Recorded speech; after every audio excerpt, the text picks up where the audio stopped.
أعوذ بالله من الشيطان الرجيم. بسم الله الرحمن الرحيم.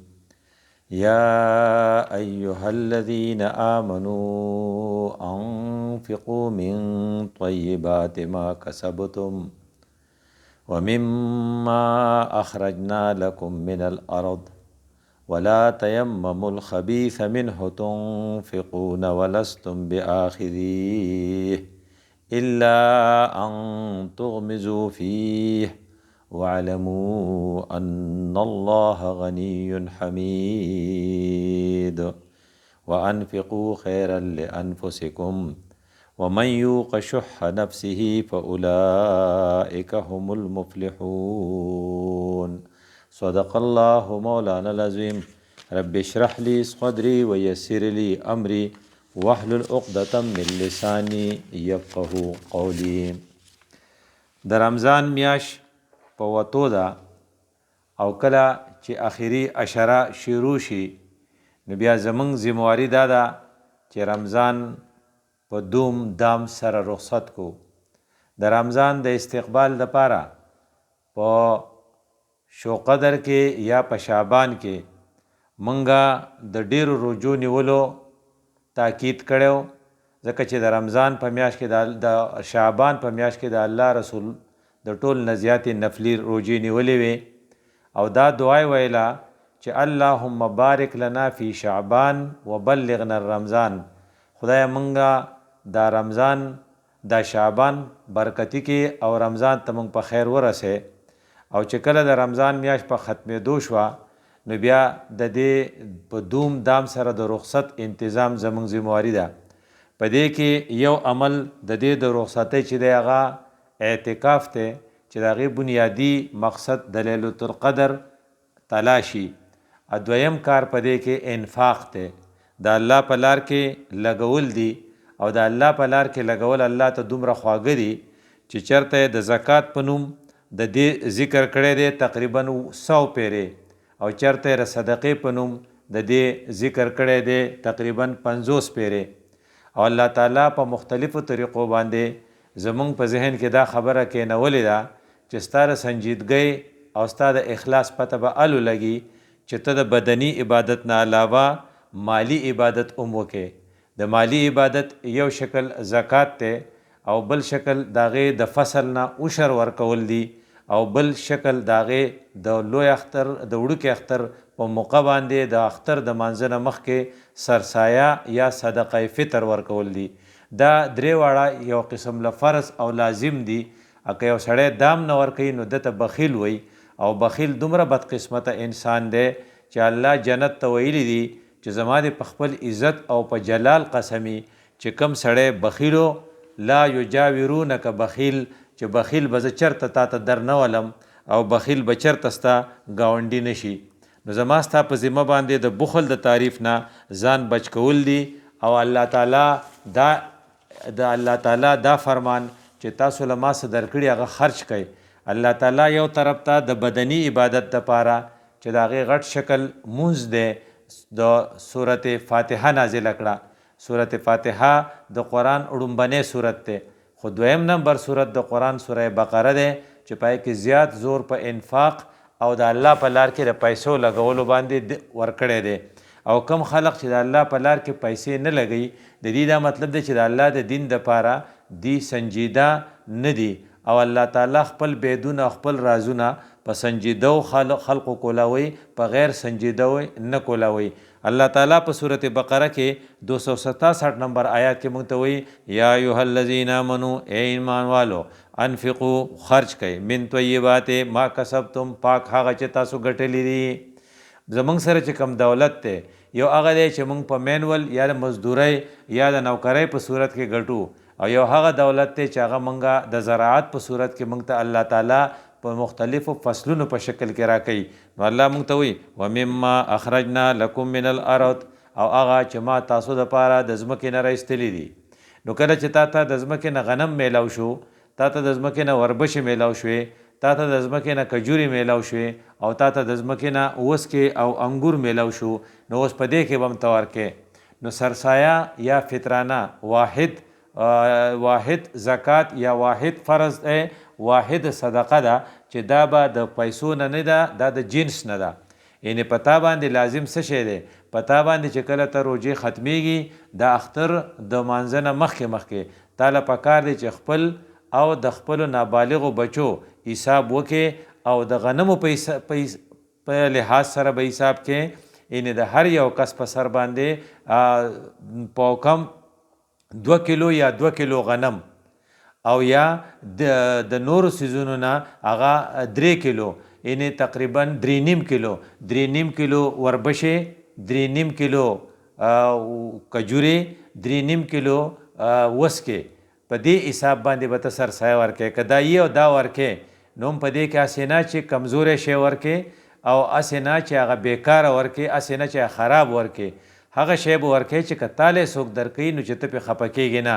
نو الله تعالی د هغې ذکر کوي ولا تیمموا الخبیث منه تنفقون ولستم بآخذیه الا ان تغمزوا فیه. یو خدا چې ته پې ځان نه غرضه کې وایلې خو د ډډه د اخلاصه پې خوشحاله نه چېرې دی ماله څه شی راکو، د ټول نه لاندې غنم، د ټول نه لاندې وربشې، د ټول نه لاندې کجورې ما ته را مخکې کړې چې څنګه یې ته ځان له نه اخلې داسې به یې بل له نه ورکې. مطلب دا چې ته کیلکولیشن کې نو که ته پیسې ورکې نو ته به د تقریبا د 2 کیلو غنمو حساب وکې، هغه که د وړو نو بیا به ډېر ښه. او دویم دا چې د 3.5 کیلو دغه کجورو یا د 3.5 کیلو وسکو په حساب یا 3.5 کیلو د وربشو په حساب به ته کیلکولیشن وکې او د هغې پیسې به غریب ته ورسې. او الله وایي چې که ته فرض کا اخوا دېخوا کېږې نو د الله خپل صفت څه شی دی؟ واعلموا ان الله غني حمید. الله په خپله غني دی، ستایلی شوی دی. نو د هغه دا سپک خوی تنګ نظره خوی نه خوښ. نو د الله هغه خلک خوښي چې هغه د غنیانو په شان خوی کوي، هغه ورکړه کوي، هغه هر چاله د راکړې په تمه نه وي، هر وخت لاس ښکته نه وي. نو د الله په صفاتو کې یو صفت غنا ده، د الله په صفاتو کې یو صفت ستایلی شوی دی. نو الله هم تنګ دله او تنګ نظره خلق نه خوښوي. نو کوشش وکړه چې ته په تنګ نظرو کې را نه شې. او یاد ساته وانفقوا خیرا لانفسکم. بل ځای کې وایي چې ګوره ته ولګې نو بیا به ستا نقصان نه کېږي، دا تاله غوره دی. ولې چې ته ونه لګې نو ته به د پشومانو کې راشې، چې کله ته پشومانو کې راشې نو ومن یوق شح نفسه فاولئک هم المفلحون. نو بیا خو ته تبای، نو الو به ته د تبای نه بچ کېږي، فلاح به الو مومې چې ته د شومتیا نه بچ شې. او په یو بل ځای کې وایي وما انفقتم من شیء فهو یخلفه. تاسو چې څه پیسې لګوئ الله د دې په بدل کې تاسو له بدل کوي. لکه ته وایې چې ماله الله راکړي نو بیا تاله پکار دی چې ته بیا سخي او ته بیا ورکړه کې، ځکه چې کله ته ورکړه کې او ته سخا کې نو الله به بیا تاله درکړه کوي. وی دا دغه چې دی دا انفاق چې دی یا دا لګول چې دی د دې غټه فایده دا ده چې ته ستا نه به د زرپرستۍ خوی ختم شي. زرپرست د ټول نه غټ څوک و؟ قارون و. یو پیسې چاله نه ورکوله نو ته به هم د هغه خوی نه کې. د زرپرستۍ د خوی د کټ کېدو دپاره پتا کې د انفاق جذبه پیدا کېدل پکار دی. یو بله دا چې کله ته انفاق کې نو بیا پتا کې به د قربانۍ جذبه راشي، او چې کله د قربانۍ جذبه راشي نو بیا به ته په الله تعالی به یو طرف ته تا د ازمایشونو نه محفوظ کی او بل طرف ته به په نیکو کې ته سبقت یا مخکېوالی عمومي او هغې ته به بیا په اسانه سره مخې ته تلی شي. او دا کوشش کوه چې انفاق وکې، ځکه که انفاق نه کوې نو بیا پتا کې نفاق راغلی او منافق ډېر لاندې سړی د هغې نه به ځان بچ کې. د دې وجې نه په مختلفو اندازونو کې رسول الله صلی الله علیه وسلم موږ ته ویلي وو چې تاسو داسې کوئ اتقوا النار، تاسو کو ځان د جهنم د اور نه بچ کوئ. نو ولو بشق تمرتن د کجوري یو خس ایسه ورکئ نو تاسو بچ شئ. ولې د صدقې ډېرې فایدې دي. فانها تقیم العوج. ستا د اعمالو کږوالی به دا ټیک ټاک کی، ستا کجي به ټیک کی. وتدفع میتة السوء. او خدای پاک به د خراب مرګ نه بچ کی. او وتقعو من الجاع موقعها من الشبعان. او د هغې غریب چې کوم خېټه وږي د هغه د لوږې او د هغه د بوک علاج به وشي او د هغه خېټه به ډکه شي. د دې مخصوص عمل چې په دې میاشت کې دی هغې ته صدقه فطر وایي. رسول الله صلی الله علیه وسلم په دې ډېر زور ورکړی او دا رسول الله صلی الله علیه وسلم ویلو چې په هر یو کس باندې چې هغه صاحب نصابي او د هغه په خپل او د خپل نابالغه بچو پکار ده چې صدقه فطر حساب وکړي د وربشو، د کجورو او د وسکو 3.5 کیلو او د غنمو د 2 کیلو په حساب سره هغه پیسې زر تر زره غریبانانو ته ورسوي. دا دومره ضروری دي چې رسول الله صلی الله علیه وسلم ویلي چې تاسو به دا کوئ، هسې نه چې تاسو لیټ شئ. نو وایي چې په دې کې به فایده سي، په دې کې به غټه فایده دی چې ستا په روجو کې ستا نه کم کمی پاتې شوی، الله تعالی به هغه کمی په دې باندې محو کړي. څنګه چې مونږ د مانځه نه پس سجده سهو کوو، داسې د روژې د میاشتې نه پس مونږ له پکار چې صدقه فطر ورکو، سجده سهو باندې د مانځه کمزورۍ پټیږي او په روژې نه پس په صدقه فطر ورکول باندې د روجو هغه کمزورۍ چې هغه په مختلف انداز کې زمونږ نه شوي هغه به الله تعالی محو کړي، هغه به ډیلیټ کړي، هغه به ختم شي او زمونږ روجې به پاکې شي. نو الله رسول الفاظ دا فرض رسول الله صلی الله علیه وسلم زکات الفطر تحر الصيام من اللغو والرفث. یو دا چې ستانه سره لغوې خبرې شوي، بې پیدې خبرې د خولې نه ختلي، الله تعالی به پې ستا هغه د روجو هغه بې پیدې خبرې ډیلیټ کړي او ستا روجې به پاکې ساکې شي. وطعمة للمساکین، او بله غټه فایده پیدا وشي چې ستا په خواوشا کې چې کوم مسکینان دي او هغوی خصوصا په دې کال کې چې خلق په وړو پسې لیونی شو، خلق په ډوډۍ پسې یو خوا بل خوا ګرځین، د هغو دپاره به د خوراک انتظام وشي. او بیا د الله رسول وی چې ګوره کوشش کوئ چې د اختر د مانځه نه مخکې ورکوئ. من اداها قبل الصلاة فهي الزکاة مقبولة. که د مانځه نه مخکې دې ورکړه، د اختر د مانځه نه مخکې، نو دا مقبول زکات شو، دا هغه سټینډرډ صدقه فطر شوه. خو که فرض که ته ناراسې او دا ستانه پاتې شي، نو دا تا ځان له غم وکتو. ومن اداها بعد الصلاة، که چا د اختر مانځه نه لیټ کړه او د اختر د مانځه نه پسې بیا ورکړه، فهي صدقة من صدقة، دا خو بس بیا یو سمپل صدقه شوه، د صدقه فطر هغه معیار دی دا بیا هغې ته نه رسي. دیو جن امام ابو حنیفه رحمت الله علیه وی چې دا په تاسو باندې واجب دي. امام احمد امام شافعي رحمه الله وی چې هغې دا په تا باندې فرض ده، څنګه چې زکات فرض دی داسې صدقه فطر فرض دی. او د دې دپاره به ته کوشش کې چې د دې د ورکولو دپاره غټ معیار وساتې، ځکه که الله تعالی تعالی ډېرې پیسې درکړي نو بیا به مناسب دی چې ته دغه حساب وکې، د وسکو حساب وکې او په هغه حساب باندې وکې، ځکه چې الله تعالی د خپلې خزانې په تا باندې کولاو کړي دي، نو ته ولې د هغې په بدل کې د لاندې نه د لاندې شي قیمت معلومې. ځکه چې سکال چې کوم فګرز راغلی دي نو هغې نه دا پته لګي چې یو سړی دغه د وسکو په حساب سره الله ولا ډېر دولت ورکړی، د ډېر دولت سره سره ولا الله غټ ړه ورکړی، هغه له خدای سخا ورکړي، د همدردۍ جذبه ورکړي، هغه د غریبانانو سره ښه کول غواړي، نو هغه له پکار دی چې د وسکو په حساب سره وکړي. او د وسکو په حساب سره چې کوم سړی کوي نو هغه له پکار دی پی کس 1750 روپۍ یا تقریبا 1800 روپۍ د هغې خرچه جوړیږي په دې کال کې. او که فرض که یو سړی د کجورو په حساب کوي نو په کار ده چې 1580 روپۍ یا 1400 روپۍ د یو کس په حساب به ورکړي. که دی ډېر بیکاری نو بیا کم از کم د غنمو په حساب چې ورکوي نو په کار ده چې 300 روپۍ پی کس. اوس یو سړی دی هغه الله والا ډېر شی ارڅه ورکړي دي او هغه په کروڑاو کې لبي کوي، او هغه د 3 کسو یو هغه دی او 3 سره نابالغ اولاد دی، نو 4 تنه شو، نو د 4 کسو هغه صدقه فطر ورکوي.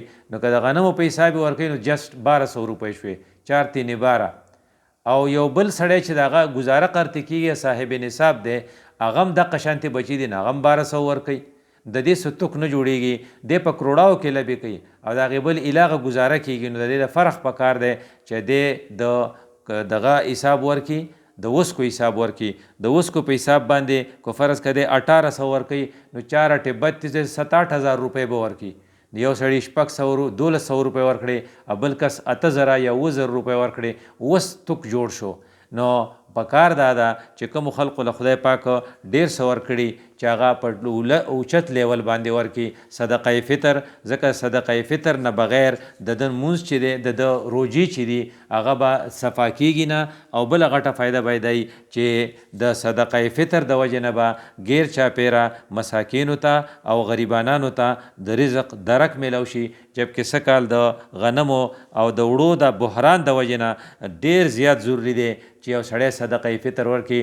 او رسول الله صلی الله علیه وسلم وایي چې وارخطا کېږه ما انفق ينفق علیک، ته ولګوه د الله په لار کې، الله به په تا باندې د خپل دروازې د خپل د رزق دروازې کولاو کړي، ته به حیران شي چې دا ماله د کوم ځای نه رالل، نو خوارېږي به نه که خیري. او بیا وی الصدقة تشد 70 باب سوء، او د خرابۍ او د مصیبتونو او یا دروازې کو بندول غواړې نو صدقه فطر ورکا. د دې وجه نه موږ به انشاءالله د اختر د وړوکي اختر د راتلو نه مخکې هغې له د مانځه د تلو نه مخکې خپل صدقه فطر د خپل سټیټس مطابق چې الله موږ له کوم حیثیت را کړی دی، یا د کجورو حساب کوو یا به د وسکو حساب کوو، که ډېر کمزورو نو کم از کم د غنمو حساب به کوو او صدقه فطر به ورکوو. اقول قولي هذا استغفر الله لي ولكم ولسائر المسلمين.